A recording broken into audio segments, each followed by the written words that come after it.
What are my best tips for preventing chafing? I will say that I typically am not someone who deals with chafing on a every run basis. Um, but trust me, I've had many experiences of coming back with chafing and that painful moment in a shower where this hot water hits it and you're like, ah, especially when you don't know about it, you haven't realized what's happened yet. So, what are my best tips? I mean, the first thing is clothing, right? We want to pick things that fit our individual body well, which is going to be different for me. It's going to be different for you. You have to find what works well for you. I am a big fan of Tracksmith. I would absolutely recommend their clothing. For me, that fits me really well. I love that their Lane 5 shorts, which are the ones I wear for races, go long, and they also have like a rubber band around the base, so they stay in place, which is a really important point when it comes to preventing chafing in the upper thighs, which is somewhere that I have had it happen in the past.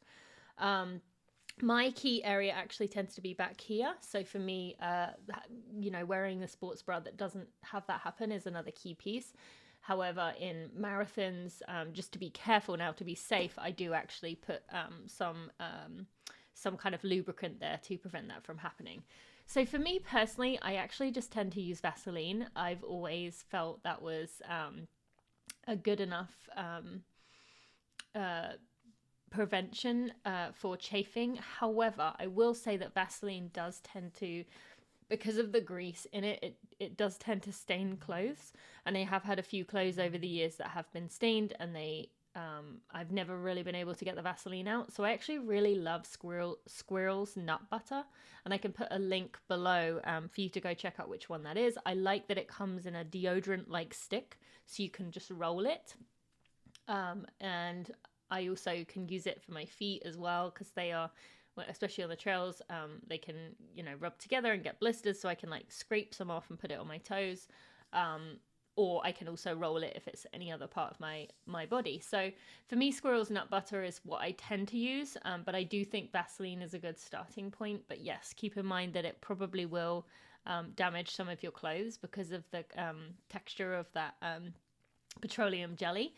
But I find that is the best thing to do, and to pay attention, because we usually know when chafing is coming, right? I tend to sometimes get it here as well under my sports bra, and I can tell probably about half an hour before it really starts to burn. You can feel it, and so almost immediately make a change. So like for me in my sports bra, I might tuck my t-shirt, can't really see it here, I might tuck my t-shirt underneath so that that's not getting that chafing level, or put a t-shirt on if it's like my pack chafing, or if it's my underarm. That's a bit more of a tricky one, and same with upper thighs. Like you can make the changes, but if it's still continuing to happen and you can't make a wardrobe change, then yeah, getting some kind of lubricant on there as quick as possible is really going to help you. Chafing is not fun, but it's also a part of run of life. It is going to happen sometimes, and gives us stories to tell, and maybe a chance to wake our families up by when we scream in the shower. Just kidding. Thank you so much for watching. I will see you next week.